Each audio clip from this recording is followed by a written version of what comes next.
Welcome to Banking on Burlesque, the propelling point of change, with me, Lana Montreese, burlesque and drag movement instructor and coach.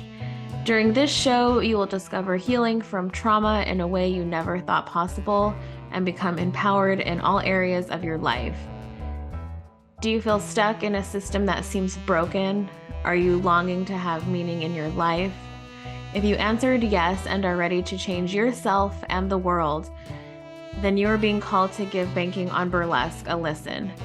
I discovered that healing starts within and would love to help you navigate into a world of sparkle, wonder, and a lifetime of magical change. Banking on Burlesque starts now.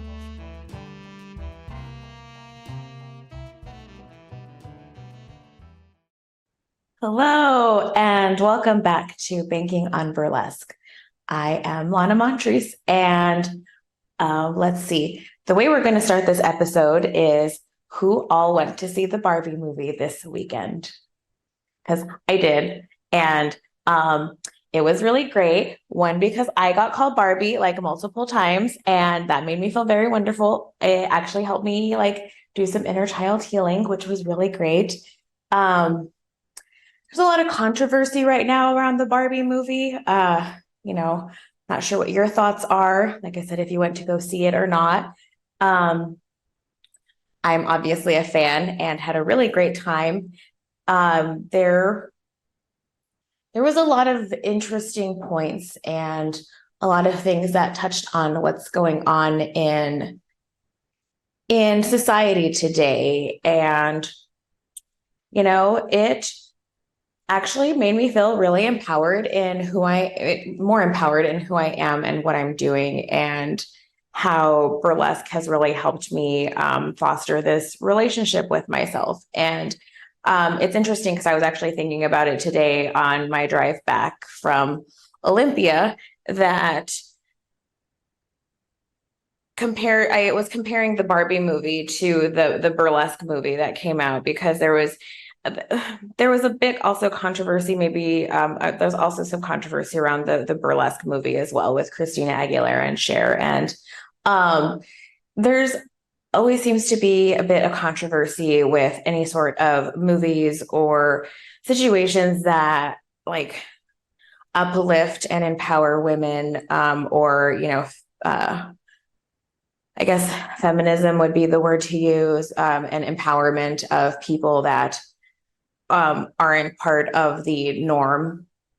So I just wanted to touch on that a little bit, and just kind of open everyone's thoughts and minds into what is going on today and how we can help foster better relationships with each other and the world. Also, just going a little bit off script here, because it all just kind of ties in together. I was also at a show in Eugene on Friday evening, and actually late Friday night. And the show was a lesbian dance party called Feminine Rage. And there was a point in the show where, we're just chanting, we hate men.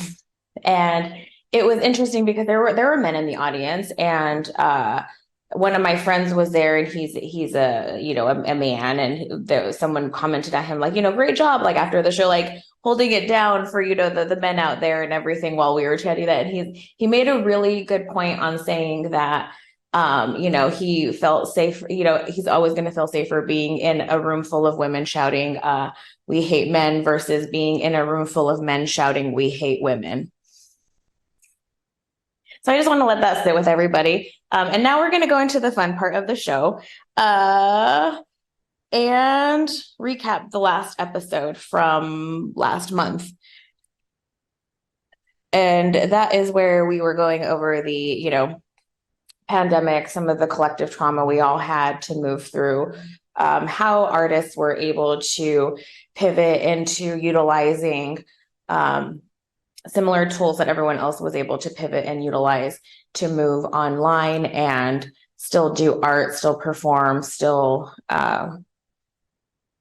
feel empowered in ourselves. And we also talked about just divine timing, how things can fall together seemingly very quickly and very tragically sometimes, but then almost in a way, once all the dust settles and we come out on the other side of it, it seems like it is really for the best of us and or for the best for us. So really being able to maintain anyways. So following our dreams and being able to know when to set boundaries with other people and ourselves, whether that's if we're trying too hard or too much to please and to make other people's dreams come true, or other people's priorities or goals, versus knowing when we need to step aside and step into our own selves and work on our own priorities and goals. And it's a really interesting time because, especially with social media and being able to have instant connection and instant like networktivity with everyone around the world. It's a really great tool, especially when situations happen like the pandemic. We were able to pivot and be able to still connect and network in a way that we would have never really thought possible or imagined. But with that too, there's it's a double-edged sword.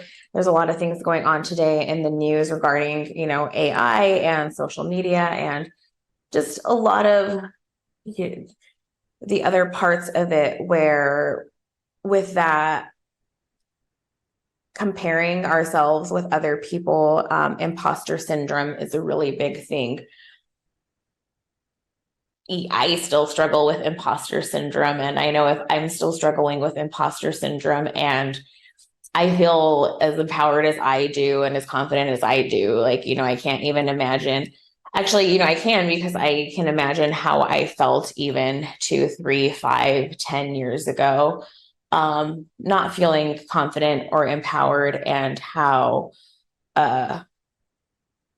imposter syndrome and comparing myself to other people really was detrimental, not only to the other people around me, but also just to myself and my mental health and all of it.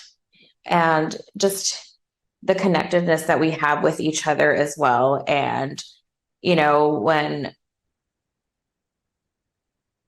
it all flows together and we're all flowing together, it's a beautiful, different type of energy versus how everything is just so, things.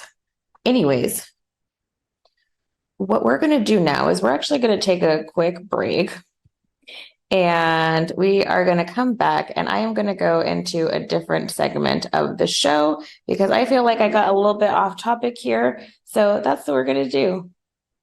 Alrighty. Thank you.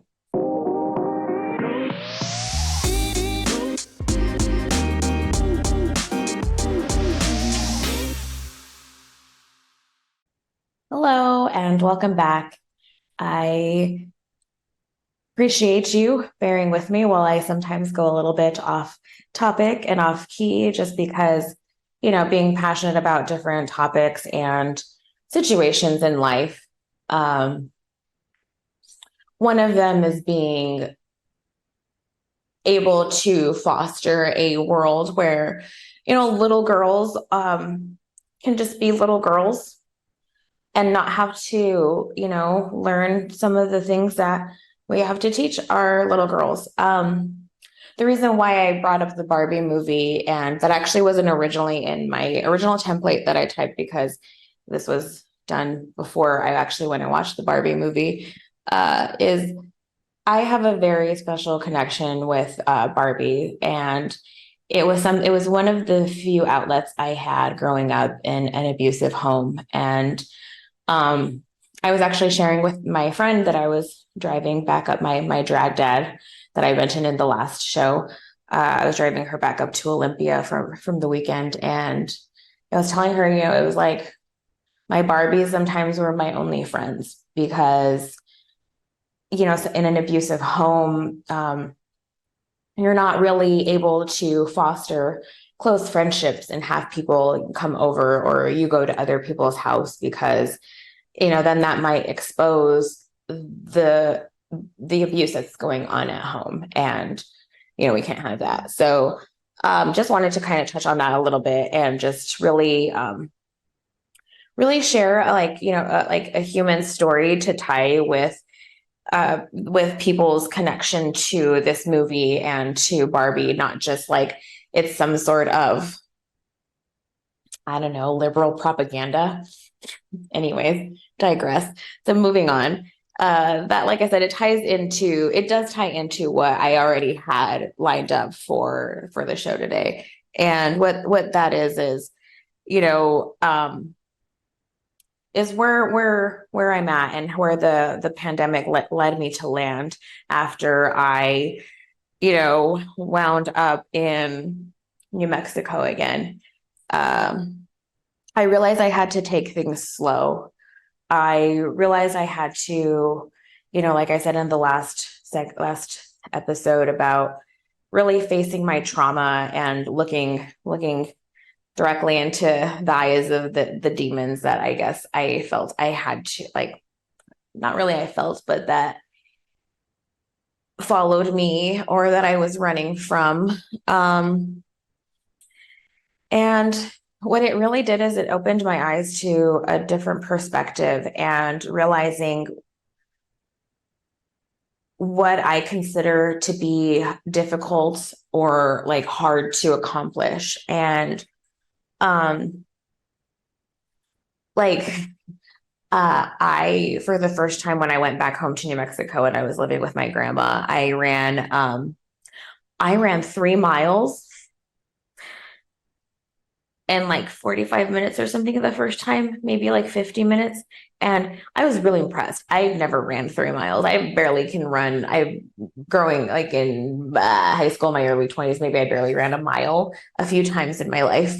Or sometimes in high school, for like sports and stuff, we'd run miles or a mile, but never really thought. I just decided that one day I'm going to, like, hey, let's go run 3 miles, much less do it for, I don't know, like 2 or 3 months in a row.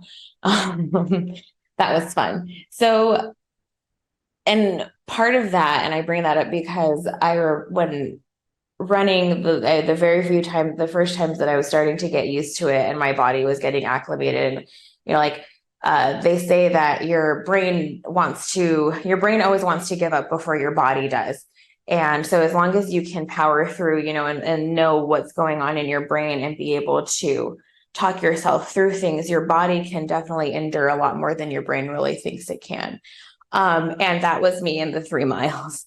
I remember telling myself, just like, you can do this. This isn't the hardest thing you've done. You lived in Alaska for 3 months in negative 40 degrees. You learned how to build fires and shovel snow, and make sure you don't get hit by moose. All the fun things that you do. And it's just realizing that, like, I have control of my perspective, and not just but you do too. And I don't know what things that you're going through in your life. I'm sure they are completely different, or they could be similar to my story. It could just be elements that may be the same that occur for you, where you can relate. And life is always going to life is a saying that I've developed. And through lifing, we really only have control over one thing, and that's what we carry and how we react inside ourselves. And looking back, I used to react very, very quickly and very sharply, and it made me very closed off and cold to other people around me.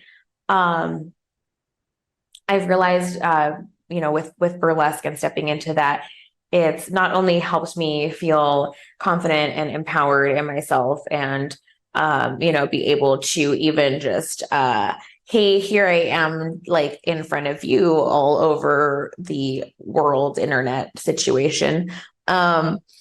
It also has given me the ability to recognize when I'm reacting to something that's external that I don't have full control over versus how I can better react internally to still maintain peace. And that's one thing why I really advocate for different types of, like burlesque. I will always advocate for people doing and trying burlesque. If you ever want to try burlesque, this is my plug right now. Just let me know. But it doesn't have to be burlesque.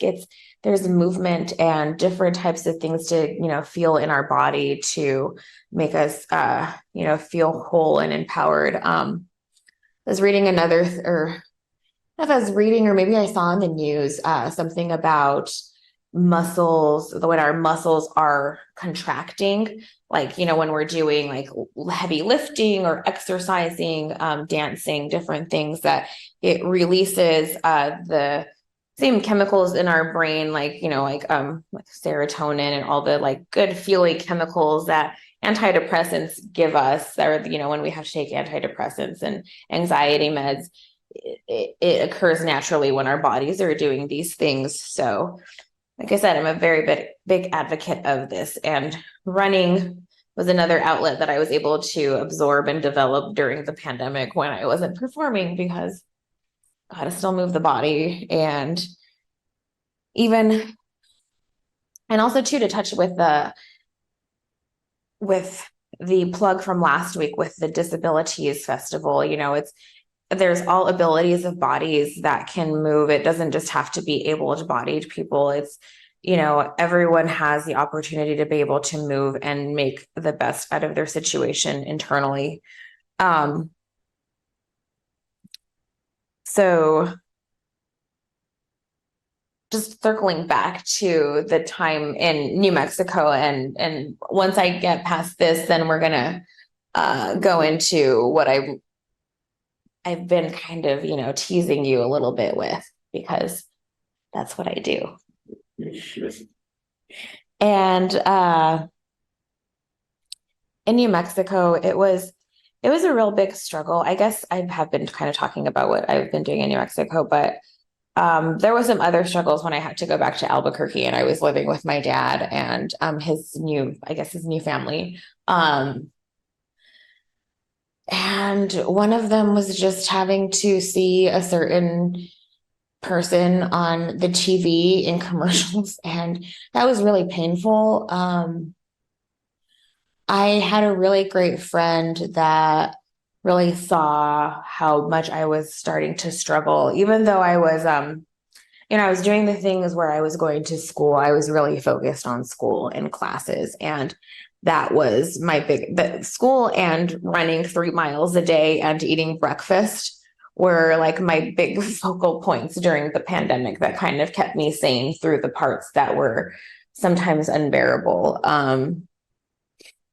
Well, she noticed this, and that's really where this story is not really starting, but where this story kind of took a really big shift and a really big pivot towards me making some bigger life choices and some bigger, I guess some people would call them riskier choices, and other people may call them, I decided to start investing more in myself and my ability to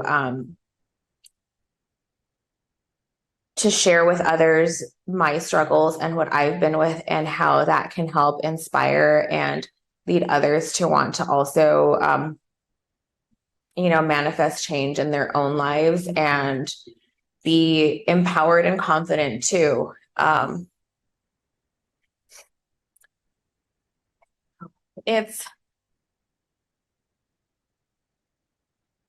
There was a book I read a few months ago, and it was a bunch of different stories compiled together, and it was a bunch of stories about women specifically that went through went through some really hard struggles. And us as humans, we do, like I was saying earlier, like lives, and we can't predict when or where it's going to happen. If, like anything can happen at any given time. And um,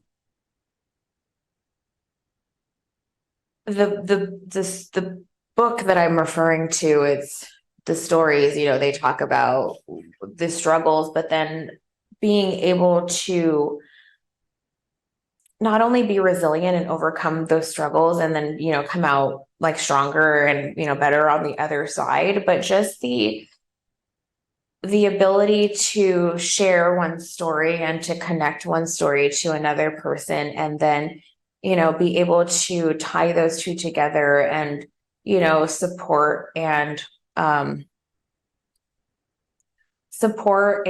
uplift each other. The Barbie movie and this weekend in Eugene just really re-inspired some feelings that I felt, I guess, have dissipated a little bit just with a lot of the collective trauma and a lot of the things that like life has been lifing. So yeah, with that, we're gonna go ahead and take another short break.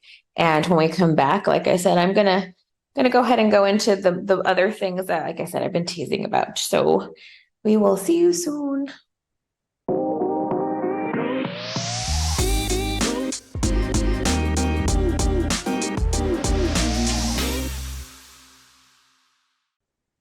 And I'm bald Barbie. So yeah, I shaved my head. It's really interesting though, because talking about like the lifing and the roller coasters of, like I am also human. Things happen to me too. Mental health is a thing, and we all need to give ourselves grace and the ability to rest and relax and heal from some things that can come our way that we just don't expect. I, just in case, just to kind of share with you a little bit more personable things, because I've been sharing a lot of personal things with all y'all, and I wanted to do this so that you can get a good to know me and know where I come from and how I came to be who I am. So if you do want to trust me and go into, working with me in the future, whether it be burlesque coaching, come to a show, anything like that, you have an idea of who I am and the humanity that comes with me. Anyways, mental health, keep my hair. And I've been having some friends or even family members say, "Oh, well, how are you doing lately? Are you okay?" And I'm like, "Well, I shaved off all my hair. I don't know if that says anything." That's been my reaction to it. And they're like, "All right, you're okay though, right?" Like, I'm like, "Yeah, I actually feel a lot lighter and a lot better." So the personal thing that I want to share is, I'm non-binary, I'm gender non-conforming. So sometimes I wanted to last episode, if you didn't notice, I had no makeup on. My hair was kind of thrashed. I was just like, here I am. This is me. I really wanted to do that. I did that purposely. Even though it may not have looked like that, I probably looked like I just rolled out of bed and I was like, here I am. I just wanted to show, like I am a real human, and sometimes I'm not always going to be like this. And that's okay. I feel great and I feel confident when I look like that, except sometimes I get the like, it's with my hair. And I get super frustrated, or if I get just overwhelmed, or even if I'm just like, I'm feeling that I need to be more masculine or androgynous right now, I will just chop my hair off. And usually it starts like, oh, I'm just going to chop some of it off and just maybe go shorter. And then like the shorter it gets, the more like I want to grow it out again, but then the awkward grow out, and then it just becomes a hot mess. And then this is the third time I've done this, honestly. So it's not even really a shocker to me. I like it. My hairdresser was actually more shocked than I am about it, because I went into the shop and I was like, "Hey, Anthony, can you just can you just actually shave my hair like as short as yours? And he was like, are you sure? And I was like, yes, please. He cut it. He left it a little bit longer than this even. And I was like, no, it needs to be shorter. And so he went shorter and he still didn't go as short as I wanted it. So it's fine. It's already kind of growing out. But anyways, I digress. I'm bald and I'm bald Barbie. And we are now going to go into, 5 cities, 4 states, 3 jobs, 2 degrees, and 1 incredible friend who took notice of my struggles later. I moved here to Portland, Oregon, and this is where I have been making my magic life happen and magic sparkly life happen for the last almost 3 years. And it's been an even softer landing than I expected it to be. I have gotten back into let's see. Sorry, I lost my place. I don't want to jump ahead too far. I don't want to give it all away all at once. I can't do that. It's slowly giving pieces away. Just like when you go to a burlesque show. If you've never been to a burlesque show, I strongly recommend looking up your local burlesque shows in your city, going and supporting one. Especially right now that, everyone's on strike in Hollywood. So perfect time to go out and support local art, like local burlesque, local drag shows. That's my plug there. So why Portland? And like I just explained, one of my friends, she was really great and just noticed I was struggling. When I got here, my first job was at Fred Meyer. I was working in the apparel department, and one of my main tasks in the apparel department was to walk around the shoe department and make sure like the boxes were lined up. And that there were shoes that matched inside the boxes, and there weren't like random empty boxes, or there weren't like random like shoes off the street kind of in boxes, because people, I guess, just steal shoes and buy things. That was my little first like, oh, okay, I'm going back to work now and time to start pandemic start slowly, work starting to slowly come back to to the forefront of society. And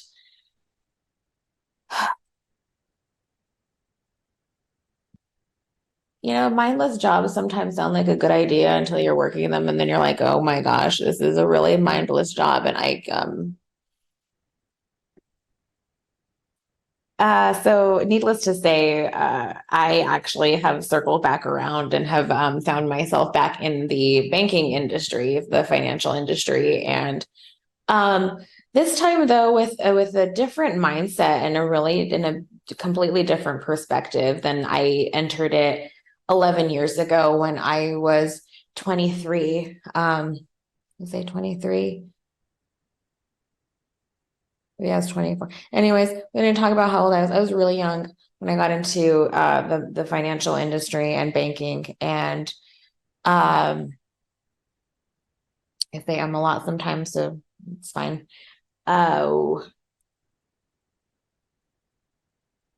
This time around, though, I have the experience and the knowledge that I did not have the first time around. I know also how to respect myself and my boundaries, and know when I'm becoming overwhelmed, or if I'm basically just giving too much of myself to just a job, essentially. Because that was the mistakes I used to do before, as I would work so hard and, to the point of mental exhaustion, to the point of, just anxiety, where it was, not able to take care of my basic needs of even drinking water or eating good foods. I used to live off of a diet of like 2 Red Bulls a day and junk food, fast food, and it was just terrible. I now look back and kind of can see why I was in such a, mental upheaval, like battle with like mental health. And even now, like with the struggles that I, can still have, life can still life and things can come up. Burlesque has really helped me be better equipped to handle them. It's helped me be able to have better networking skills and better interpersonal skills, better just like I said, it's not just the confidence, it's not just feeling empowered, it's just even just being able to use my voice and speak up for myself. So coming back to the Pacific Northwest. So, Seattle was when I moved to Seattle, and we talked about it, in one of the earlier episodes, and how I just fell in love with Seattle, and it felt like home. Portland, it didn't actually have that feeling immediately. And even today, like it still doesn't necessarily have that, like, it doesn't have that like instant feeling. Like I just felt like I was home, like here, like, this is where I want to be. It more of has had that feeling like of, hey, this is like, life was hard, like, and it's okay to just take a break and take a rest, but also still reap the benefits of your labor. Like I was saying earlier, it helped me realize that I can take risks and invest and do things for myself that can have ripple effects onto other people. So, for example, starting this podcast, I talked about when I first encountered the network years ago. I wasn't ready to really tell my story then. I didn't even realize I had a story to tell. And now though, uh, I I have been able to, sit in like the trauma and heal from it and look at it in the face and really just take the person that little girl that really lived through that and just say, hey, it's okay. Like, I got you. Like, let's go play Barbies over there and everyone else can be over here. It's fine. Uh, and it's a really beautiful thing to finally feel like, even though I may still have reactions to life, and even though things may happen that just get unpredictable, that I know that I can ground myself and I'm going to be okay, and that I'm in a safe space in here, and I have control of this and what I choose to do. Oh, um,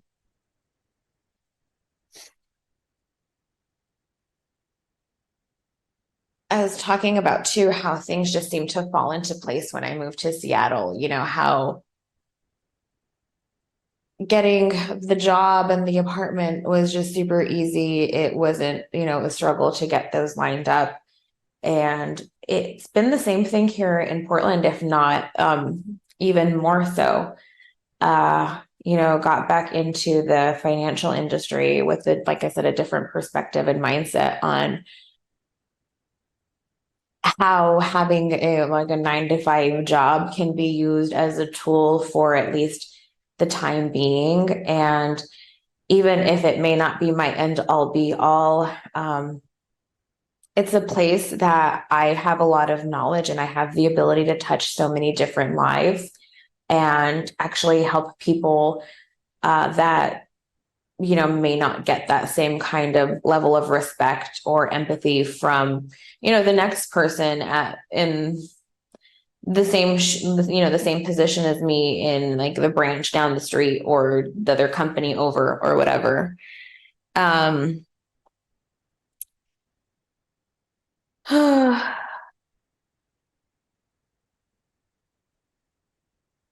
A few other things I've done while being in Portland, I just want to kind of casually mention is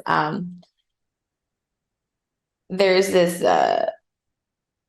it's like cult gym. I just gotta say cult gym because like once you go to Orange Theory, it's like no turning back from Orange Theory. Like you pretty much just get addicted to it. At least I did. It's a really great hour workout where you get pushed. You do a lot more than you do in normal like hour-long workouts. And I learned how to be really strong and lift weights. And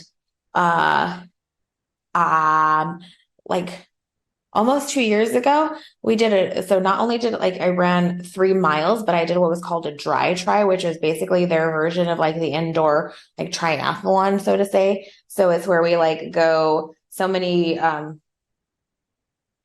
rows on like the rower thing, like so far, or so many meters on the rower. I think it's like 2,000 meters on the rower, and then it's 5,000. It's either 2,000 or 5,000, and then you do like 100 reps on like the weight floor of whatever, and then you go on the treadmill and you run 3 miles.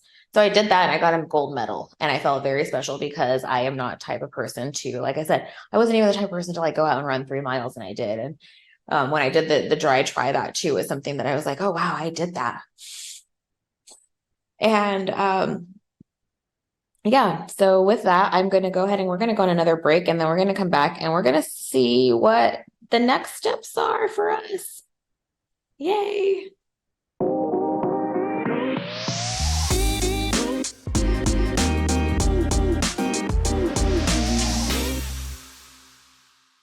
And we're back. So a couple of things that I was very specific about today that I was conscious about when I picked my wardrobe and what I did today. So I, obviously I did the blonde wig and the pink because Barbie. If people that were with me this weekend see me now in this show, they're going to be like, literally seen you in that all weekend. Anyways, I did wash it. It's fine. It's clean. Anyways, so the other thing is leopard print. I just want to point out that if you're interested ever in doing burlesque, you just need to know that leopard print is burlesque neutral. So it's, like having a little black dress. Everyone in burlesque has a little leopard print something or multiple little leopard print somethings. Leopard print shoes, leopard print scarves.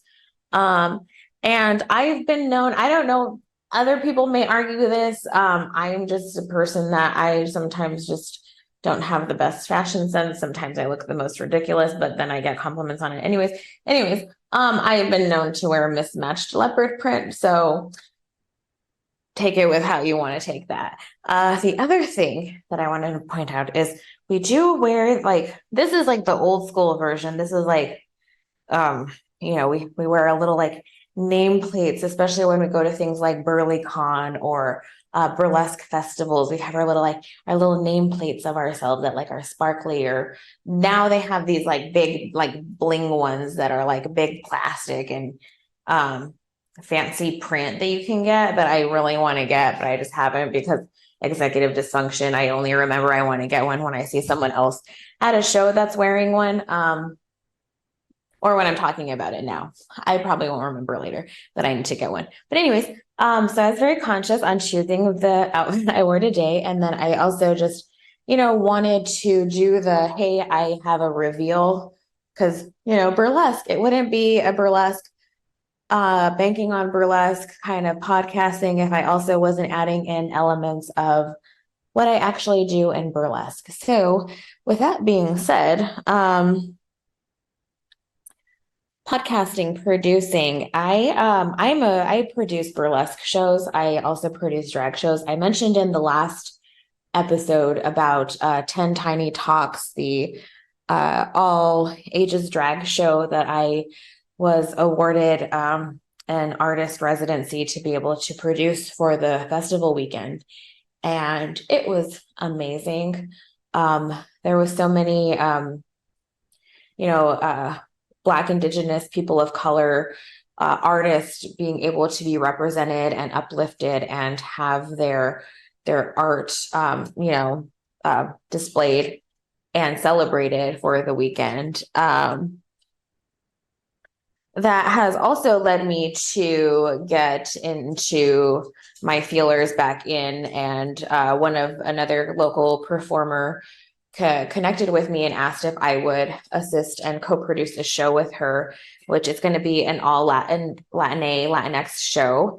It's called La Golden Chancla, and there's actually a bit of a story behind La Golden Chancla. It started out in was it 2019, as like a brainchild between myself and two other performers after a burlesque festival in Seattle. And we came up with La Golden Chancla. Well, it kind of sat on just the back burner probably until about 2021. And that's when we finally got all together and we decided to make a virtual version of the La Golden Chancla, of what we had envisioned in our brains from the day that we were just, chismosing on at breakfast, gossiping. And now so what it is it's a burlesque and drag collective, and it's meant to uplift and empower other Latinx and Latina drag and burlesque performers around the country and, even around the world. There's a lot of us spread out, but it's also sometimes hard to find who's where. So we wanted to have a central area where people of our culture can connect and network and, and also create really amazing art, which is going to be happening again. So this is going to be the first live La Golden Chancla. We'll be producing it here in Portland at the Mississippi Pizza Pub in their Atlantis Lounge area. And it's going to be on Sunday, August 20th. It's at 5:30. So if you happen to be in the local area, you know where to go.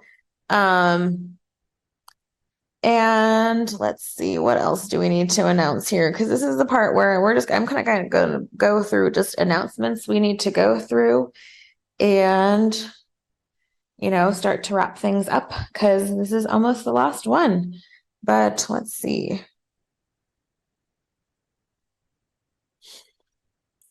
Like I said, this is almost the last one.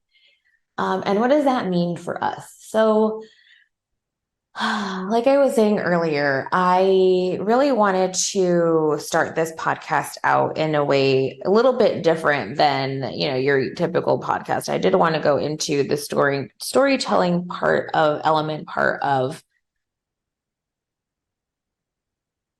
getting to know you, of being able to then move forward and cultivate a different type of networking and situation, or inspiration type things. However you want to take it, however this connects with you, where it's meeting you today, or if it meets you down the line in months, weeks, years, however this finds you.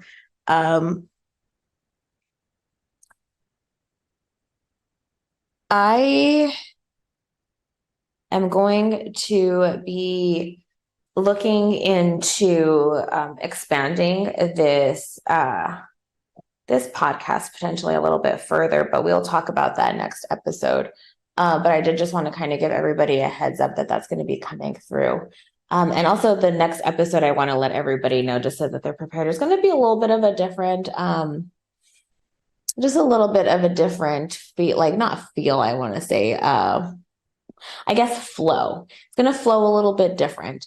I'm going to less talk about the stories and give you a little bit of insight on things, because I've reached not necessarily the end, but I've reached the part of the storytelling that I wanted to get to with this, banking on burlesque. I wanted to really show the elements on how I came to be where I am today, and how this Lana Montreese was a very drastic, different Lana Montreese than the one that stepped on stage 7 years ago to perform 9 years ago to, Kitten. And here we are. And because I chose me, and I have continued to choose me and uplift myself. And empowerment and confidence have been the theme for the show, essentially. And I just want to extend that outward from myself to you, that, I hope that this show has brought you that, or at least given you some bit of taste on how maybe you can, move forward in your life to have more empowerment and more confidence. And, the closing message I want to give is, home is where the heart is. And I've got a huge heart with pieces sprinkled all around the world. And that's just a quote by me. So I hope my heart sprinkles have touched you in some ways. Thank you. Bye. You have been listening to Banking on Burlesque, the propelling point of change, with me, Lana Montreese. Tune in every fourth Wednesday at 4 p.m. Pacific on transformationtalkradio.com. Like I did, you will discover that healing starts within, and I would love to help you navigate into a world of sparkle, wonder, and a lifetime of magical change, and become empowered and heal from trauma through burlesque with me. Visit lanamontreese.com. That's lanamontreese.com.